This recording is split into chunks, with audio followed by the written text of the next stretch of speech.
Well, tonight in the Honky Tonk Time Machine, it is my honor and privilege to be able to speak with another one of my favorites from the 90s and one of the great ladies from a decade full of amazing ladies, Deana Carter. Deana, thanks so much for spending some time with us this evening. Thanks for having me, Glenn.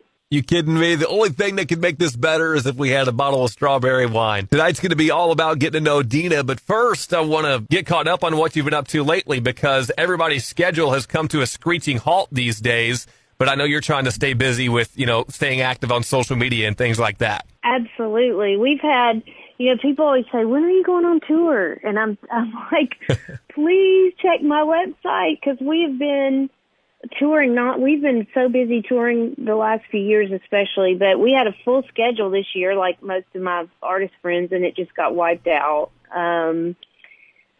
So we had one coming up this weekend that is actually we're not going to be able to do, so it's just been very hard. I know everybody's ready to get back to live performing, but in lieu of that, we've been doing things online, and every week we'll be doing Wing It Wednesday that I do on Wednesday evenings on my official Facebook page and YouTube. We cross-format it so you can find it on all the socials.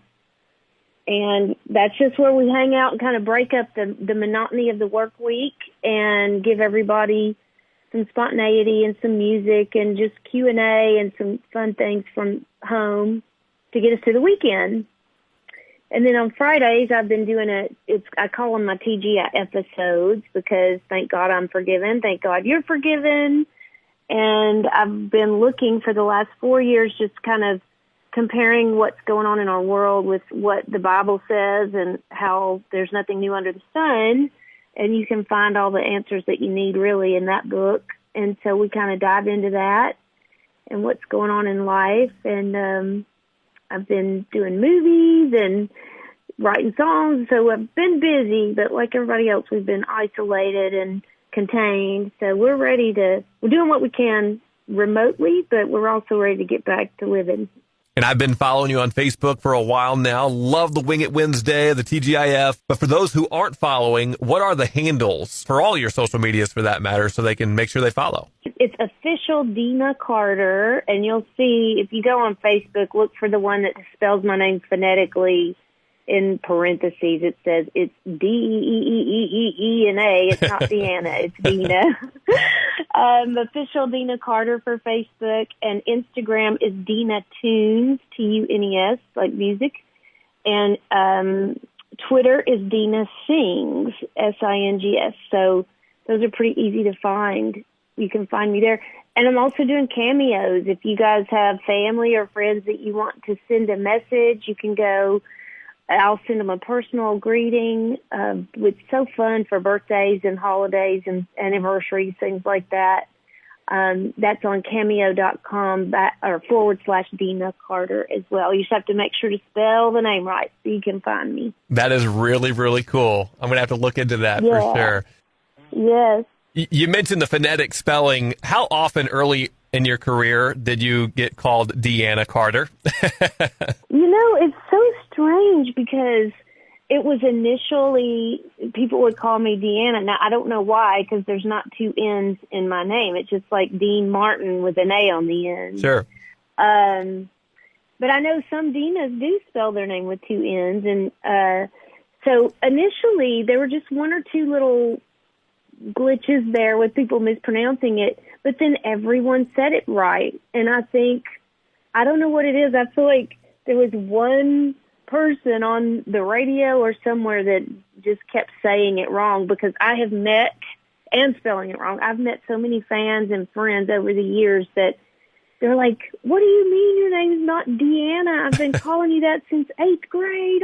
And they're like parents now. So yes, it's Deana, like two E's, but it's spelled like Dean with an A on the end. When I first saw it, I thought it was Deana too, but that was years and years ago when I heard my local DJ on the radio pronounce it right. I corrected myself, and I've been calling you Deana ever since. Thank you. And I look, it's been happening since kindergarten for me on a personal level. Sure. So no big deal, but it does matter when you're on marquees and people are announcing like Jay Leno and, when we were doing all the big TV and stuff like that in the 90s, we just had to really make sure they said it right because you don't want that going out across the universe wrong, mispronounced. So I appreciate that. Absolutely. Speaking of all the TV appearances, you touched on, you do movies as well. Was acting something that you always wanted to try to venture into at some point, or did it just happen naturally? Well, I actually did all that first. I did plays, and I was the director of the junior and senior plays at our high school. And then when I went to University of Tennessee, we had sorority, we had Carnicus, and all. A lot of it was centered around musical theater kind of things. And so that I was doing that first, and I did a little sitcom. It was kind of a Saturday Night Live type of thing that nobody knows about, but back in the 80s in Nashville, when Nashville was still very quaint and they were trying to break out, pre-CMT, I did a show called Checkmate, and I was part of this cast. They were trying to make it kind of like a Saturday Night Live from Nashville.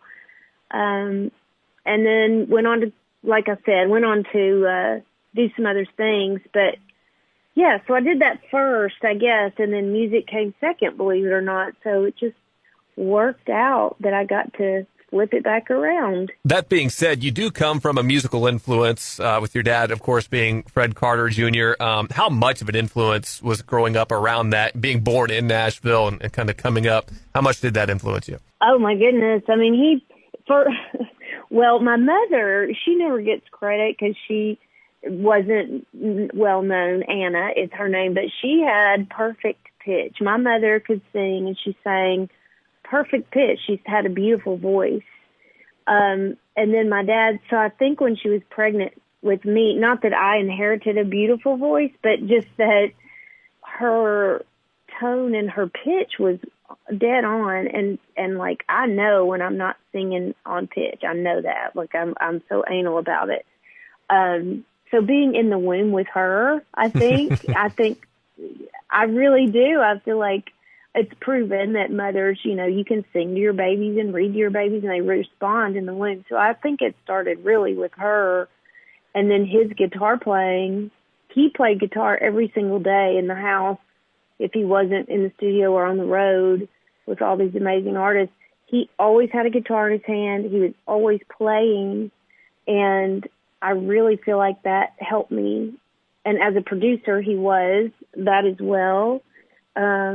I learned production really young. I learned the layering of instrumentation and like sounds in the studio, and how to just sound, period, was something that was really focal in our house. So you had to have perfect pitch. You had to have the timing. Your meter had to be right. It's the whole structure of the compilation of sound pulled together to create this song was foundational for me growing up. How about outside of your family? Were there any other artists that influenced you growing up? Well, I would say honestly, more so would be like Simon and Garfunkel. He played on all their records. He played on their records. Paul Simon loved my dad, his guitar playing. He played the lead on the Boxer and the Bridge Over Troubled Water records and that stuff. Wow. So he had a real signature sound.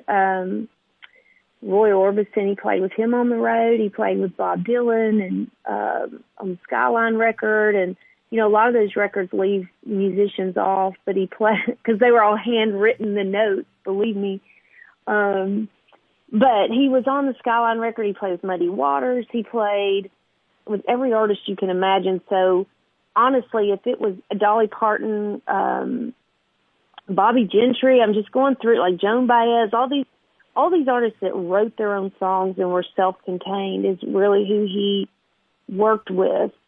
And he would be hired out to go in with Chet Atkins and all those people and work in the studio with other artists that had songs written for them, as one of the 18 players that he was. So best of both worlds, but he really loved those artists like Willie Nelson and people, Christopherson, all those people that they were real writers and musicians in their own right. He respected that a lot. So that influenced me a lot, knowing that they had written their songs and were singing their story. You took the words right out of my mouth when you mentioned Willie Nelson, because you're talking about people who wrote their own songs. One of the most iconic songwriters of all time is Willie, and I understand he actually kind of helped you get your start when he invited you to Farm Aid back in the mid-'90s. Is that right? He did. That was 94. We did Farm Aid in New Orleans at the Superdome. And I was the only girl on the bill, and I went out there with Chuck Jones, the guy I'd been writing with, and he's a fabulous guitar player too. And he went with me, and we just did this acoustic set, and I did Shave My Legs and maybe Count Me In and a couple other songs. And I wrote a song for Willie called Turn Those Wheels Around after the fact, but he and Christopherson just took me under their wing and treated me like a little niece or something. They just walked me through the process and were very supportive and willing to just put me out there. I mean, sight unseen. I know he had heard some songs, but I didn't get a sound check. Like, I just went out there cold turkey in front of this big crowd and sang my song. I was terrified, but did a little set, and we got done, and I was so excited. And Christopherson walked me off the side to the back and was talking about me to the press and all this stuff. He was just so kind. So they were very, very supportive. And I think that helped Nashville sort of clasp onto something, because I was, if people went right, I'd go left. If people went left, I'd go right. Like, I've never done something just by the book, straight down the middle like everybody else. And that's why Jimmy Bowen signed me. It's because I had a unique approach to doing music. And so I've always been guilty of that, because I feel like if everybody has their unique sound, then there's room for everybody on the radio, and that's what made the 90s so amazing. Is you had tons of artists packing the charts and watching us race up and down against each other or with each other, however you want to look at it, and everybody sounded unique and had their own style, and we all respected each other so much.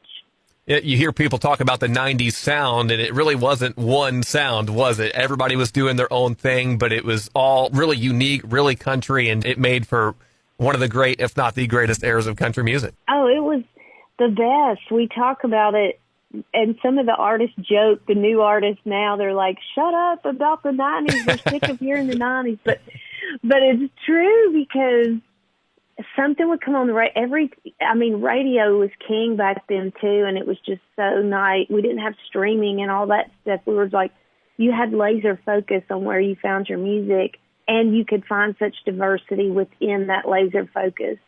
And that was exciting as an artist to feel inspired by what you were hearing on the radio, and being a part of that was incredible. To just feel included in that was amazing. And, How Do I Get There was the first song ever on country radio to have a drum loop, like a little drum groove in it, that I fought hard to put on that record, because I've always felt rhythm 2 and 4, not 1 and 3, like not 4, I feel it more soulfully. And my record was the very first record to pull in super, the guitar solo. I mean, it was country, but we made sure that the guitar solos had like a retro sound to them that would be reminiscent of maybe a Journey song or a Bread song or something from America. Like, the cross hybrid of genres was very important to me to have that influence on my first record. I was going to say, that's the thing, like the men and women of the 90s, as far as the artists go, you had to blaze some trails a little bit, didn't you? You had to do some things that were a little bit outside the box that kind of created a path for artists nowadays to do what they're doing. Oh, 1,000,000%. 1,000,000%. I mean, there was no rock and roll vibe for females in country music until we were out there with an electric guitar jumping off the drum risers doing split kicks and like my live show back in the day was a rock and roll show because we wanted it to be, you have this country record that you hear and the same, you buy it, you hear it, you've tangibly got it. But when you come to a concert, we wanted you to feel more of a jam kind of a feel and more like blazing guitars, being the daughter of a guitar player, like longer solos and expounding on the record so that you had a different experience to take home with you. That was what rock and roll concerts would do. You have a 3-minute guitar solo and then go back into the chorus or whatever. And I just grew up, I was never caged in any genre. So we had so much fun on the road, and fellow artists would come out and watch our shows because, we were doing it a little different than everybody else had done it in the past. So that was fun. It was so much fun.